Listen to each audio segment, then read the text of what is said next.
Jadi teman-teman semua, kita akan bincang-bincang dengan narasumber yang pertama, seorang silver agency, seorang pegiat hukum dari 2008 ya sampai tahun 2016 begitu ya. Beliau juga merupakan penerima trip Genting Dream Cruise Agustus 2019 yang lalu ya.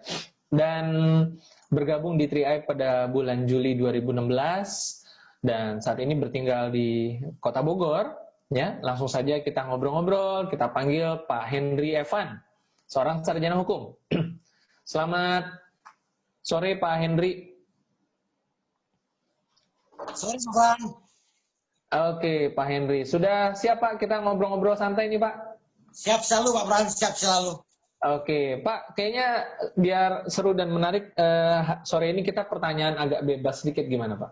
Siap Boleh, ya? Bang. Pak Henry, biasanya yang menonton acara 3i Live Channel kebanyakan adalah anggota baru atau mereka yang memang sedang membangun bisnis ini begitu ya. Mungkin belum mencapai posisi tim agensi. Atau mungkin saya juga pengen cek deh ya, bagi teman-teman yang menonton acara sore hari ini yang baru join 1 bulan 2 bulan, ada nggak? Kalau ada, pengen tahu dong. Info ya di chatroom. Berapa banyak sih yang nonton 3i Live Channel ini baru bergabung di 3i itu baru 1 bulan 2 bulan. Nanti kita lihat nih Pak Henry, seperti apa sih karakternya yang nonton gitu ya. Atau kalau memang teman-teman semuanya boleh isi juga udah join di 3i berapa lama. Biar kita tahu ya. Nah, jadi kita tahu nih audiensnya seperti apa. Nah Pak Henry Evan, sebelumnya mungkin cerita sedikit deh latar belakangnya, kesibukannya. Karena banyak juga yang belum terlalu kenal ya. Tuh ada yang 2 bulan, ada yang 16 bulan tuh. Kira-kira boleh nggak diceritakan sedikit saja latar belakang dari Pak Henry Evan sebelum kenal 3i supaya audiens kenal Pak Henry Evan juga nih. Silakan Pak Henry. Ya, makasih Pak Bran. Assalamualaikum warahmatullahi wabarakatuh. Salam sejahtera buat kita semua. Apa kabar semua 3i Network Indonesia? Salam luar biasa. Kita sehat selalu ya. Nah, latar belakang saya sebelum bergabung di 3i itu seperti biasa saya aktif di profesi saya. Terakhir itu kita di 2016 hampir bulan Juli Agustus lah waktu saya baru join ya. Masih nyambi part time di 3i, tapi waktu itu 3i-nya belum serius-serius banget, belum dapat kliknya banget. Nah, tapi setelah saya berjalan pelan-pelan fokus itu terpindah ke 3i Network karena memang saya melihat ada kenikmatan tersendiri di 3i Network.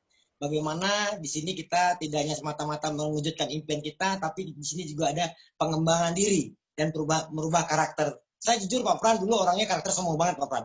Saya kalau bicara sama orang milih-milih. Tapi hari ini mau siapa? Mau tukang sapu, tukang pedagang, asal punya KTP aja saja ngobrol itu. Nah, artinya 3i Network itu bagus banget. Artinya yang merubah karakter saya mungkin sedikit sombong dulunya, mungkin milih-milih teman. Memang dulu di profesi itu memang kita seperti itu ya, membangun personality kita tidak boleh bergaul dengan sembarang orang, harus betul-betul memposisikan diri kita di komunitas-komunitas yang sesuai dengan passion kita waktu itu. Dan hari ini saya merasakan perubahan luar biasa, mungkin saya katakan perubahan itu 360% Pak Pran. Artinya saya lahir sebagai Henry yang baru di 3i Network, di mana Henry yang lama sudah saya tinggalkan gitu Pak Pran. Begitu Pak Pran. Oke. Ya, jadi teman-teman tadi sudah dengar ya latar belakang dari Pak Henry Evan ya. Dan baru saja kita lihat Pak Henry Evan nih chatroom. Jadi betul banget nih Pak Henry, banyak banget ternyata memang yang mereka yang masih baru bergabung di 3i nih Pak Henry Evan ya. Jadi banyak yang belum kenal Pak Henry sebelumnya apa pekerjaannya dan sekarang udah kenal ya. Nah, biasanya ada pertanyaan-pertanyaan yang sering ditanyakan nih. Kenapa sih memilih 3i Pak Henry? Kan banyak sekali peluang bisnis di luar sana, banyak pilihan ragam pekerjaan di luar sana, profesi termasuk ya mungkin bisa melanjutkan aktivitas sebagai pegiat hukum begitu ya. Orang-orang penasaran tentunya ya, karena mereka juga kan mungkin mau closing orang gitu. Kenapa 3i ini? Kalau Pak Henry, ini jawaban subjektif ya, tiap orang memang beda-beda. Tapi kalau Pak Henry kira-kira apa? Kenapa 3i bukan yang lain? Kalau ada pertanyaan itu, Pak Henry jawabnya bagaimana, Pak? Nah, kalau jawaban saya malah akan menjawab secara data, Pak Fran. Karena memang saya dulu basicnya di in-house lawyer, artinya kita harus tahu dulu standar salary di Indonesia. Rata-rata salary Indonesia itu kalau kita lihat perusahaan asing di kelas CEO-nya aja itu penghasilannya di antara 70 sampai 80 juta. Itu CEO ya, yang nggak pernah pulang ke rumah, meeting terus. Ya, yang tertinggi itu penghasilannya adalah direksi BUMN, direktur BUMN di Indonesia itu. Nah, artinya apa? Kita kenal diri kita. Untuk berpenghasilan seperti itu, artinya ya jauh sekali. Minimal saya harus lulusan luar negeri, saya harus punya pengalaman yang begitu panjang, kan begitu, pengalaman yang begitu banyak, kan begitu. Nah, di situ saya melihatnya ini butuh trek panjang, bukan tidak mungkin, tidak ada hidup ini tidak mungkin, kan begitu. Tapi bagaimana kita melakukan percepatan waktu itu, saya melihat 3M menjadi sebuah solusi. Kalau tempoh hari teman-teman lihat presentasinya Pak Afrizal dengan penghasilan lebih kurang di antara 300 juta, saya kira itu sudah di atas penghasilan di root BUMN di Indonesia, teman-teman. Artinya, Triad Network adalah menjadi sebuah kendaraan yang tepat, makanya saya yakin, karena saya punya impian, saya punya milik keyakinan, maka saya pilihlah Triad Network sebagai kendaraan untuk mewujudkan impian saya lebih cepat terwujud, Pak Pran. Oke. Itu datanya, Pak Pran. Baik. Kita bisa data selalu kerjaan yang ada di luar sana. Ya, jadi Pak Henry itu melihat hasil dan prosesnya ya, bahwa hasil 3i ini fantastis dan prosesnya juga nggak selama kayak orang di luaran gitu ya, kalau mau suksesnya ya. Betul, Pak. Oke, Pak Henry, dengan latar belakang sarjana hukum, kesulitan nggak sih untuk beradaptasi gitu ya? Karena kan biasanya kan untuk memulai sesuatu yang baru, karena di sini juga saya lihat ada yang baru jalan beberapa bulan, ada yang sudah lama tapi baru mulai jalankan bisnis. Bagaimana sih beradaptasi untuk kita bisa beradaptasi di bisnis ini? Kalau Pak Henry bagaimana? Apa yang sebenarnya harus dipersiapkan sih untuk kita bisa menjalani bisnis ini? Seperti itu. Kalau Pak Henry gimana kira-kira? Sulit nggak adaptasinya? Atau bagaimana, apa yang Pak Henry lakukan untuk bisa beradaptasi dengan bisnis ini dan menjalankannya itu bagaimana? Ya, memang pertama kalau bicara adaptasi, saya di awal mengalami kesulitan di situ. Kalau saya ceritakan tadi, saya punya karakter itu yang tadi saya ceritakan. Bagaimana di Triad Network ini kita harus low profile, kita harus humble, kita harus ramah senyum, kan gitu. Nah, itu berbanding terbalik dengan karakter saya waktu itu. Artinya kesimpulannya adalah bagaimana kita memulai bisnis seperti Pak Pran tanyakan tadi adalah musuh terbesarnya diri kita sendiri sebenarnya. Mau nggak kita mengosongkan gelas kita? Mau nggak kita beradaptasi dengan sebuah hal yang baru? Nah, itu yang agak berat saya waktu itu di awal-awal dari Juli 2016 itu saya belum menemukan gestur bisnis ini seperti apa. Saya belum menemukan chemistry-nya seperti apa. Nah, chemistry itu baru saya ketemukan ketika Januari 2017. Nah, makanya saya selalu mengatakan pada mitra-mitra saya hadir di Triad Network sesungguhnya Januari 2017. Nah, Juli 2016 itu saya anggap itu masa-masa percobaan di mana saya antara join nggak join itu. Karena saya ikut berinvestasi sebagai nasabah, tapi dalam konteks bisnisnya di 6 bulan pertama itu saya seperti tidak di sistem gitu loh. Tidak di sistem, tidak memahami bisnis ini seperti apa. Memakai cara saya seperti di pekerjaan yang lama. Nah, sesungguhnya kesimpulannya adalah kesulitan kita memulai bisnis ini adalah musuh terbesarnya adalah diri kita. Maka ketika itu saya berdamai sama diri saya sendiri, saya membuka diri saya melepaskan embel-embel pengalaman saya. Di situ saya akan memulai lagi dari nol, mempelajari lagi bagaimana memulai bisnis ini dengan baik dan benar, Pak Pran. Itu jawaban dari pertanyaan Pak Pran. Oke, baik. Berarti saya mengambil apa yang disampaikan Pak Henry itu adalah untuk kita memulai bisnis ini pertama-tama harus ada satu persiapan yang kita lakukan, yaitu harus mau belajar ya Pak Henry ya. Itu Pak Pran. Jadi tidak boleh ego, tidak boleh mungkin kita di luar sana orang yang sudah sukses ya. Sudah sukses, punya jabatan, dihormati, disegani. Nah, di sini kita harus mau belajar. Begitu ya Pak Henry ya? Jadi kesimpulannya gini Pak Pran, siapapun lo di luar sana, di sini punya mitra. Siapapun lo di luar sana, di sini adalah orang baru. Nah, yang namanya orang baru harus mau beradaptasi mulai dari nol. Ya kan? Seperti kita dari gedung sebelah, mau pindah ke gedung sebelah ini, otomatis kan kita harus turun gedung dulu. Betul nggak? Kita masuk dari pintu bawah dulu, baru kita naik. Kan begitu Pak Pran? Ya. Nah, Saya dulu pengennya dulu dari gedung itu saya lompat dari lantai 10. Dari gedung saya yang pertama saya lompat ke lantai 10 CHR waktu itu. Gak bisa 6 bulan. Iya, iya, betul, betul, betul. Nah, ini berarti tips buat teman-teman yang baru, sebenarnya ini berarti kabar baik juga. Tidak diperlukan sebuah kemampuan teknis yang sulit seperti apa ya Pak Hendri ya. Yang penting sikap mau belajar begitu ya. Betul. Pertama sikap yang mau belajar, mau mendengarkan, jangan sok tahu. Biarpun kita sudah tahu, nggak apa-apa kita mendengar dengan sebuah informasi yang baru. Pasti bukan berarti ilmu yang lama itu nggak terpakai, tapi ilmu lama itu adalah melengkapi dari ilmu yang baru kita pelajari waktu kita join di Trail Network, Pak Fran. Oke, baik. Nah, mungkin berikutnya bagaimana sih caranya Pak Hendri apa namanya bisa membangun karir, bisa mencapai silver agency? Tentu ada prosesnya ya, ada tantangannya. Nah, boleh juga diceritakan ke audiens kita supaya audiens kita juga ngerti nih bahwa yang dimaksud dengan proses tuh gimana sih gitu. Boleh nggak dikasih gambarannya? Seperti apa Pak Hendri mengalaminya?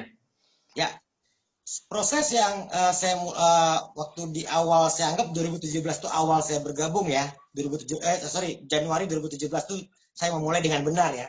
Artinya apa? Waktu itu saya memulai bisnis seperti apa yang leader-leader yang lakukan sebelumnya gitu loh. Artinya apa? Saya ketemu orang di mana aja. Kalau dulu biasanya saya meeting dari kafe ke kafe, dari gedung ke gedung, hari ini saya bisa duduk di emperan warung, saya ngobrol dengan orang, kan begitu kan. Artinya memang saya memulai dari nol, Pak Fran, memulai dari nol. Seperti memang saya berpikir, oh ini bukan gue banget gitu loh. Dari awal saya pikir, kok bisa seperti ini ya. Saya pun aneh dengan karakter saya waktu itu. Tapi jangan lambatnya laun, saya terbiasa dan menikmati proses dengan salah satu lagi adalah saya ikuti sistem yang ada. Salah satunya seperti Live Channel ini. Kalau dulu kan BOP, Pak Fran ya. BOP di kantor CR ya. Saya datang ke BOP Bogor, saya datang ke BOP Tangerang, saya hadir di pertemuan-pertemuan training-training yang ada. Itu salah satu membentuk karakter saya di bisnis ini. Kan begitu, Pak Pran. Oke, baik. Tentu tidak simsalabim ya teman-temannya, berarti pasti ada aja kesulitannya, tantangannya, naik turun bisnis itu biasa begitu ya, tapi yang penting selama kita mau belajar ya dan beradaptasi dengan keadaan. Nah, beradaptasi dengan keadaan Pak Hendri saat ini pandemi begitu ya, tentu beda dulu, beda sekarang gitu kan, ada saja perubahan-perubahannya. Kalau Pak Hendri bagaimana beradaptasi dengan keadaan pada saat pandemi ini agar bisnisnya bisa tetap berjalan lancar? Ya, pandemik ini kan kalau kita di Indonesia mendengar dari Desember sebenarnya, tapi baru masuknya itu Februari, Maret ya Pak Pran ya. Sebenarnya dampak itu sudah mulai berasa dari Desember Januari itu sudah mulai berasa di Indonesia, ya kan?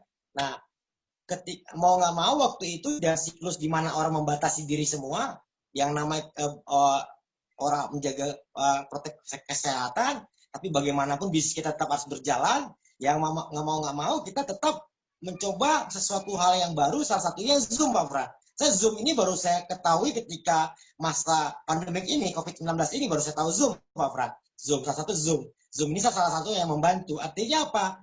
Di awal saya tidak mengerti cara menggunakan Zoom ini, saya di awal tidak mengerti, artinya saya membuka diri untuk mempelajari bagaimana penggunaan Zoom ini, kan begitu. Ini salah satu cara saya bertahan, tapi tetap berjuang, Pak Fran. Artinya saya punya pemahaman, punya mindset begini, Pak Fran. Bertahan itu bukan berdiam diri, tapi bagaimana kita terus menyerang dengan kreativitas kita, dengan metode-metode kita. Salah satu metode yang disampaikan oleh Pak Wancen dengan 3-on-1, itu salah satu solusi juga, dan terbukti di periode Agustus ini dengan video call. Mungkin kalau untuk yang daerah merah itu kita sarankan ke tim-tim itu pakai media video call. Tapi kalau daerah yang hijau dan kuning, mereka silakan, kita tidak larang juga mereka mau offline, tapi bagaimanapun mereka tetap lakukan kesehatan, pakai masker sejenisnya begitu ya. Nah, memang at least hari ini memang karena saya di Bogor tuh daerahnya zona merah, saya memang dari mulai Januari itu boleh dikatakan belum pernah keluar rumah, Pak Fran. Kalaupun ada keluar itu mungkin itu sifatnya sudah urgent sekali saya keluar itu. Seperti kemarin saya keluar ke tim saya ke Kemang, itu ada salah satu yang harus saya sampaikan tentang perubahan sistem yang hari ini. Pernah saya kemarin itu turun ke ke Tangerang sana, itu tetap dalam konteks di mana memang konsep ini tidak bisa saya jelaskan secara online, tapi saya harus bilang, tapi saya minta teman-teman ini pertemuan terbatas tidak boleh lebih dari 5. Saya bilang, saya sampaikan teori terbaru hari ini, bagaimana saya sampaikan juga bagaimana hari ini kita tetap bertahan, tapi kita tetap berkembang teman-teman. Nah, salah satunya adalah kita beradaptasi. Artinya apa? Kalau kita tidak beradaptasi, tidak berdamai dengan situasi hari ini, maka situasi ini akan menginjak-injak kita, akan membinasakan kita. Mau nggak mau kita harus berdamai dan membuka diri dengan sebuah pengalaman-pengalaman baru, seperti salah satunya dengan menggunakan Zoom. Ya kan dulu Zoom, ya kan gitu. Dulu kan Zoom Trail Life Channel kan saya sering nontonnya di Facebook, Pak Fran ya, di Facebook, ya online di Facebook dulu ya. Kalau dulu Trail Life Channel ada di Facebook, dulu tempat saya belajar di Trail Life Channel itu loh. Nah, ini salah satu bagaimana kita tidak boleh diam dan kita selalu bergerak. Bagaimana dengan cara video call, tidak bisa video call sinyal jelek, kita pakai telepon biasa. Ya, yang penting kita tetap yakin, tetap punya semangat untuk bertumbuh, semangat untuk sukses. Nah, itu modal di mana kreativitas itu akan muncul sendirinya, Pak Fran. Memang at least saya kalau untuk bisnisnya memang 90% saya lakukan dari rumah, Pak Fran. Oke, baik. Dan memang kita jangan mau kalah dengan keadaan ya. Seorang pebisnis tentunya ketemu tantangan, ketemu halangan itu udah hal biasa. Bisnis apapun begitu Pak Henry ya. Dengan situasi seperti ini ya karakter kita jadi diuji ya. Jangan mau kalah dengan keadaan. Oke. Nah, terakhir nih Pak Henry mungkin boleh juga menceritakan hal-hal menarik apa yang Pak Henry jumpai selama menjalankan bisnis 3i, terutama mungkin keseruan-keseruan saat jalan-jalan cruise dan lain sebagainya, supaya teman-teman juga punya bayangan nih, wah ternyata seru ya jalanin 3i gitu ya. Mungkin bisa di-sharingkan? Ini pertanyaan yang sedikit mempertawakan saya juga nih Mas Pran. Saya pertama kali bikin paspor tuh gara-gara CHR. Pertama bikin paspor, saya ingat banget di Uber Pak Yosin. Ayo paspor harus jadi cepet. Saya harus bikin paspor itu kan. Nah, pertama kaki saya menginjak di luar negeri itu adalah Singapura. Nah, pertama saya naik pesawat ke luar negeri itu adalah Singapore Airlines. Yang luar biasa, pesawatnya luar biasa bagus, besar sekali kan begitu.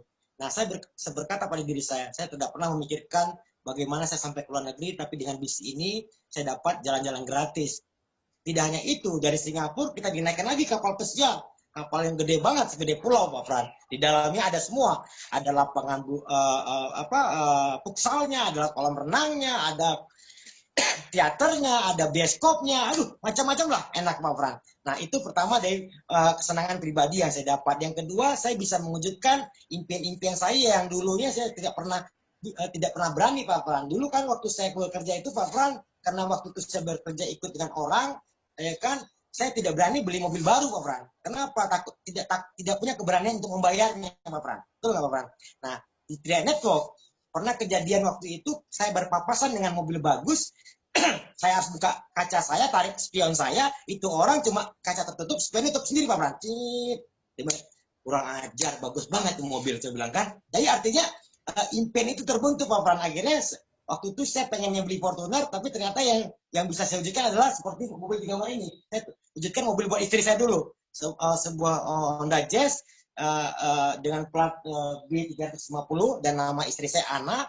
Nah, kemudian itu teknik saya supaya nanti ketika saya beli Fortuner, istri saya nggak ngambek kan gitu, karena Fortuner lebih mahal kan. Kan itu teknik Pak Farhan. Kan? Nah, artinya ini salah satu kesenangan pribadi saya.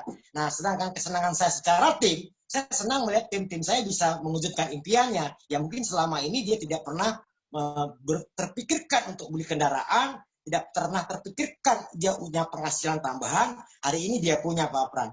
Nah, di mana dia kehidupannya yang dulu biasa-biasa aja, dan hari ini kehidupannya perlahan-lahan berubah Pak Pran. Nah, banyak orang-orang di bawah saya berpenghasilan seperti saya juga, ya kan? Artinya itu sebuah kebahagiaan tersendiri buat saya ketika saya bisa mewujudkan impian saya dan bisa mewujudkan impian-impian orang di tim saya.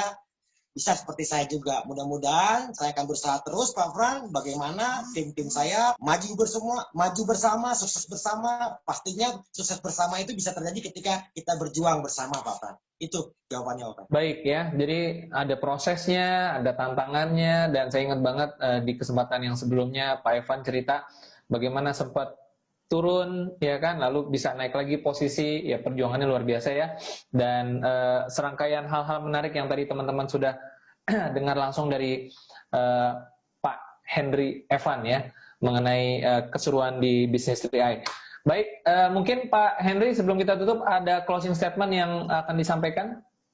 Oke, baik Pak Fran. Oke, teman-teman, Tria Network Indonesia yakini bahwasanya CHR ini adalah kapal besar, kapal yang bisa mengantarkan kita ke impian kita masing-masing. Selama keyakinan itu kita jaga, pastinya semangat itu pasti tetap membara, ya.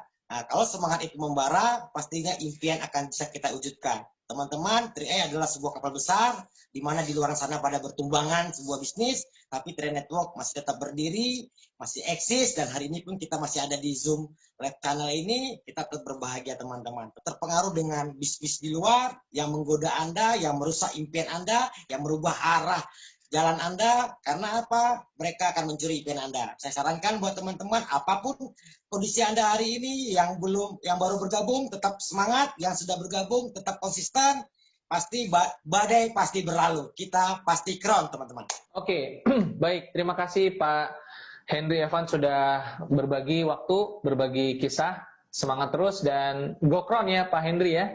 Go crown Pak Fran. Makasih Pak Fran. Oke, baik.